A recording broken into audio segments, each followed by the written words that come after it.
Assalamualaikum warahmatullahi wabarakatuh. Salam jumpa di Jalan Bujana. Pada kesempatan ini, Ibu akan mengajak anak-anak untuk membahas soal-soal di buku PR Interaktif Matematika kelas 12 ya, Matematika Wajib. Tepatnya di buku PR Intan Pariwara masih berkaitan dengan dimensi 3. Tepatnya di bagian penilaian harian pilihan ganda nomor 1 sampai 10 ya. Halaman 18 sampai 19. Langsung saja tanpa berlama-lama kita menuju ke soalnya. Soal nomor 1, perhatikan 5 berikut ini ada 5 segi 4 ya.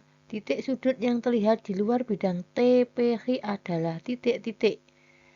Jawab, bidang TPH melalui titik TP dan H ya. TPH itu yang ini ya, sisi depan ini, sisi tegak yang bagian depan. Bidang TPH tidak melalui titik R ya, dan titik S. Berarti titik R dan titik S terletak di luar bidang TPH ya, ini jelas.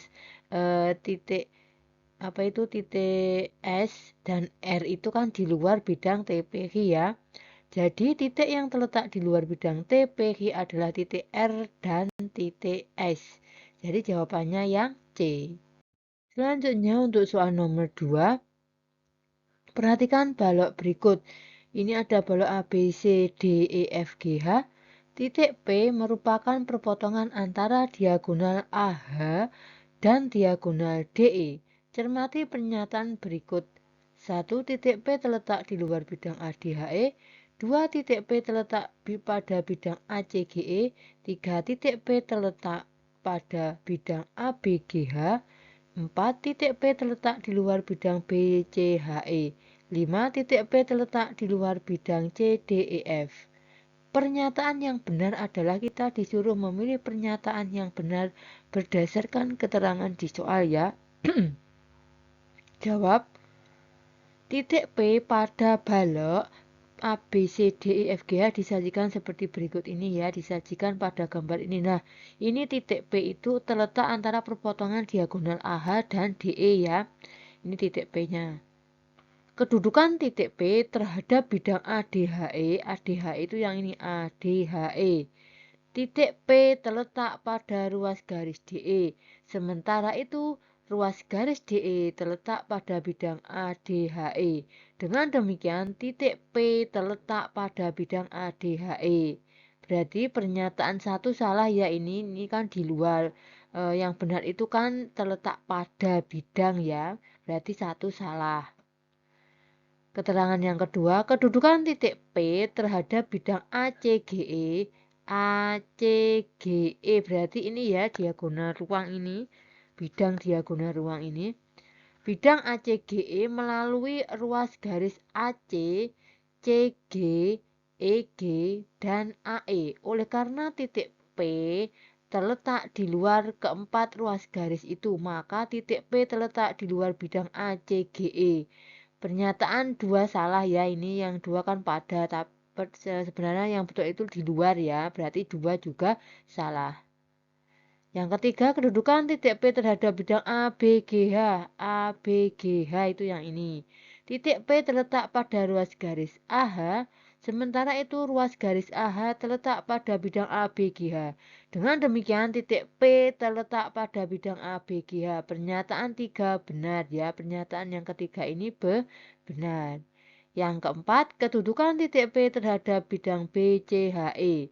Bidang BCHE melalui ruas garis BC, CH, HE, dan BE. Oleh karena titik P terletak di luar keempat ruas garis itu, maka titik P terletak di luar bidang BCHE. Pernyataan 4 benar ya, berarti 4 ini benar. Yang kelima, kedudukan titik P terletak bidang CDEF. Titik P terletak pada ruas garis DE, sementara itu ruas garis DE terletak pada bidang CDEF. Dengan demikian, titik P terletak pada bidang CDEF. Pernyataan 5 salah ya, ini 5 ini salah. Jadi pernyataan yang benar adalah 3 dan 4 ya, berarti jawabannya yang E. Selanjutnya untuk soal nomor 3, perhatikan 5 TKLMN berikut. Ini 5 segi 4 ya, karena alasnya berbentuk segi 4. pasangan rusuk yang bersilangan adalah titik-titik. Jawab, rusuk KL, KL itu yang ini, dan rusuk TK, TK yang ini, KL dan TK terletak pada bidang satu bidang, yaitu bidang TKL. Kedua rusuk mempunyai titik persekutuan yaitu titik K. Dengan demikian rusuk KL dan rusuk TK saling berpotongan. Yang kedua, rusuk KN dan rusuk LM. KN dan LM ini ya terletak pada bidang satu bidang yaitu bidang KLMN ya, bidang alas. Kedua rusuk tidak mempunyai titik persekutuan. Dengan demikian rusuk KN dan rusuk LM saling sejajar ya. Yang ketiga, rusuk TK, TK yang ini TK dan rusuk TM, TM yang ini terletak pada bidang satu bidang yaitu TKM, TKM ini ya. Kedua rusuk mempunyai titik persekutuan yaitu titik T. Dengan demikian rusuk TK dan rusuk TM saling berpotongan. Yang keempat, rusuk TL dan rusuk MN tidak terletak pada bidang yang sama. TL yang ini ya, TL, MN ya. Kedua rusuk tidak mempunyai titik persekutuan. Dengan demikian rusuk TL dan rusuk MN bersilangan ya. Yang kelima, rusuk TN dan rusuk KN terletak pada bidang satu bidang yaitu bidang TKN. Kedua rusuk mempunyai titik persekutuan yaitu titik N. Dengan demikian rusuk TN dan rusuk KN saling berpotongan. Jadi salah satu pasangan rusuk saling bersilangan ada rusuk TL dan rusuk MN ya. Jadi jawabannya yang D. Selanjutnya untuk soal nomor 4, perhatikan kubus berikut ini ada kubus A, B, C, D, E, F, G, H. Pernyataan berikut yang benar adalah titik-titik. Jawab. Yang pertama, ruas garis CF dan bidang A, B, C, D. CF yang ini ya. CF ini CF terhadap bidang A, B, C, D. A, B, C, D. Ruas garis CF berpotongan dengan bidang A, B, C, D di titik C. Ini titik C-nya. Dengan demikian, ruas garis CF menembus dengan bidang A, B, C, D. Yang kedua, ruas garis BC. BC yang ini dan bidang EFGH. EFGH ini ya, BC dan EFGH. Ruas garis BC sejajar dengan ruas garis FG. Sementara itu ruas garis FG terletak pada bidang EFGH. Dengan demikian ruas garis BC sejajar dengan bidang EFGH. Yang ketiga, ruas garis BG, BG yang ini ya, diagonal sisi, dan bidang ADHE, ADHE ini. Ruas garis BG sejajar dengan ruas garis AH. Sementara itu ruas garis AH terletak pada bidang ADHE. Dengan demikian ruas garis BG sejajar dengan bidang ADHE.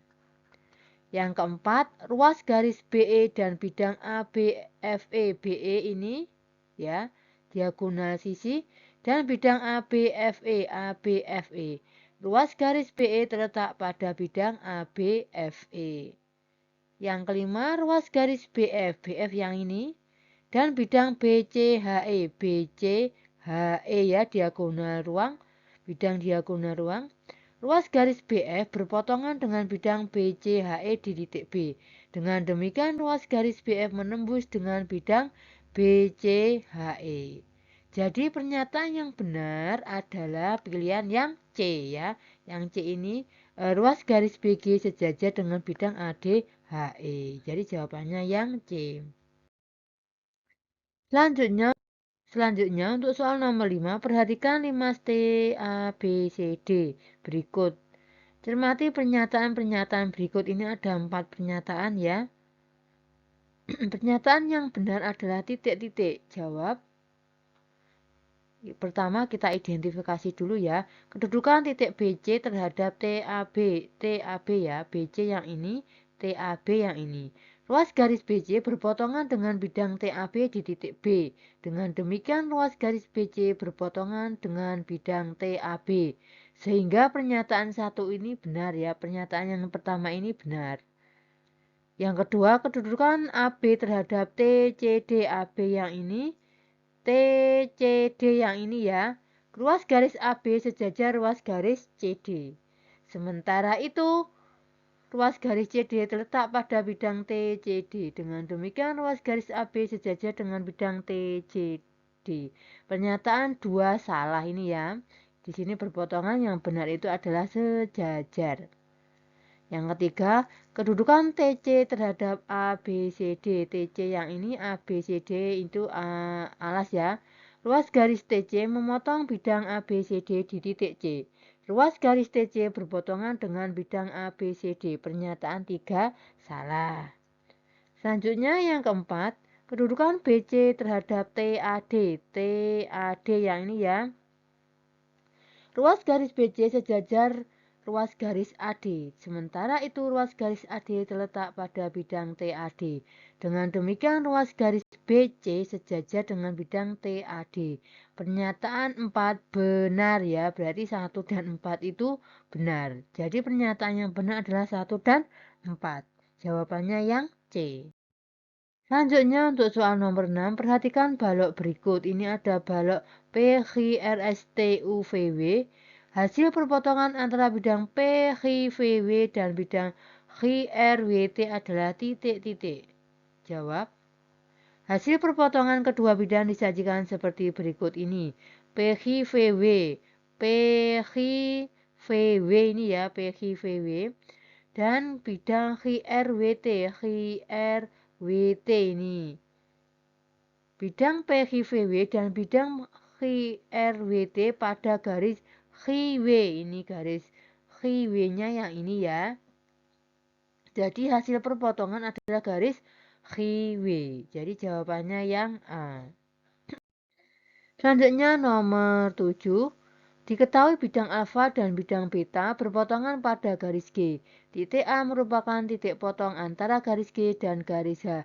Cermati pernyataan berikut. Ini ada 4 pernyataan.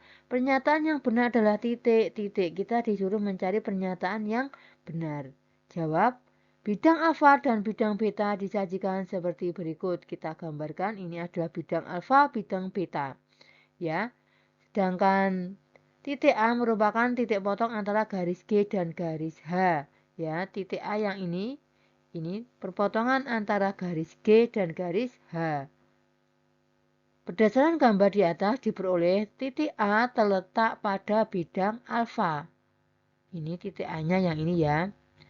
Kedua, titik A terletak pada bidang beta ini. Ini beta, ini alfa ya, titik A-nya di sini. Ketiga, garis G terletak pada bidang beta. Jadi pernyataan yang benar adalah 1, 2, dan 4. Jadi jawabannya yang C. Selanjutnya soal nomor 8.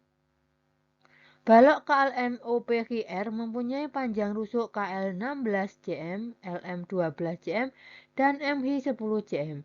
Jarak antara titik O dan titik M adalah titik-titik. Jawab.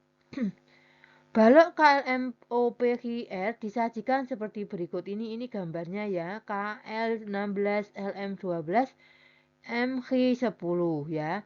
Yang ditanyakan jarak titik O ini O dan titik M ini jaraknya yang ditanyakan ini. Jarak antara titik O dan titik M yaitu panjang ruas garis OM. Segitiga KLM siku-siku di L ya. KLM ini ya, alas ini loh ya. KLM itu siku-siku di L. Maka KM, kita mau mencari KM sama dengan akar KL kuadrat ditambah LM kuadrat. Sama dengan akar 16 kuadrat ditambah 12 kuadrat. Sama dengan akar 256 ditambah 114 sama dengan akar 400 sama dengan 20 cm. Yang kedua, segitiga OKM siku-siku di K. OKM yang ini ya, berarti dia siku-siku di K. OM sama dengan akar KM kuadrat ditambah OK kuadrat. Sama dengan akar 20 kuadrat ditambah 10 kuadrat. Sama dengan akar 400 ditambah 100. Sama dengan akar 500 sama dengan 10 akar 5. Jadi jarak antara O dan titik M adalah 10 akar 5 cm. Jadi jawabannya yang B. Selanjutnya untuk soal nomor 9, kubus PHRSTUVW mempunyai panjang rusuk 8 cm. Diketahui titik A terletak pada pertengahan rusuk PH. Jarak antara titik A dan titik V adalah titik-titik. Jawab. Titik A pada kubus PHRSTUVW disajikan seperti berikut ini ya gambarnya. Yang ditanyakan adalah jarak titik A ke titik V ini ya. A ini di tengah-tengah PH ya, bisa dipahami ya anak-anak. Jarak antara titik A dan titik V yaitu panjang ruas garis AKI ya. Sama dengan pada segitiga AKI V siku-siku di K ya. Ini AKI V itu siku-siku di K. Pada segitiga AKI V siku-siku di K dengan panjang AKI 4 ya. Karena setengahnya 8 itu 4. cm dan HIV sama dengan 8 akar 2 ya, rumus diagonal sisi yaitu R akar 2. AV sama dengan akar AQ kuadrat ditambah HIV kuadrat sama dengan akar 4 kuadrat ditambah 8 akar 2 kuadrat sama dengan akar 16 ditambah 128 sama dengan akar 144 sama dengan 12 cm. Jadi jarak antara titik A dan titik V adalah 12 cm. Jadi jawabannya yang C. Selanjutnya untuk soal nomor 10, balok ABCDEFGH mempunyai panjang rusuk AB 4 cm, BC 2 cm, dan AE 2 cm. Titik P terletak di tengah rusuk GH. Jarak antara titik A dan titik P adalah titik-titik. Jawab. Titik P pada balok ABCDEFGH disajikan seperti berikut ini ya. Ini titik P-nya ini di tengah-tengah HG ya. Jarak antara titik A dan titik P yaitu panjang ruas garis AP. Perhatikan segitiga AHP siku-siku di H dengan ini ya segitiga AHP yang ini siku-sikunya di H. Yang pertama panjang AH, kita cari panjang AH. AH sama dengan akar AD kuadrat ditambah DH kuadrat. Sama dengan akar 2 kuadrat ditambah 2 kuadrat. Sama dengan akar 4 ditambah akar 4. Sama dengan akar 8. Akar 8 yaitu 2 akar 2.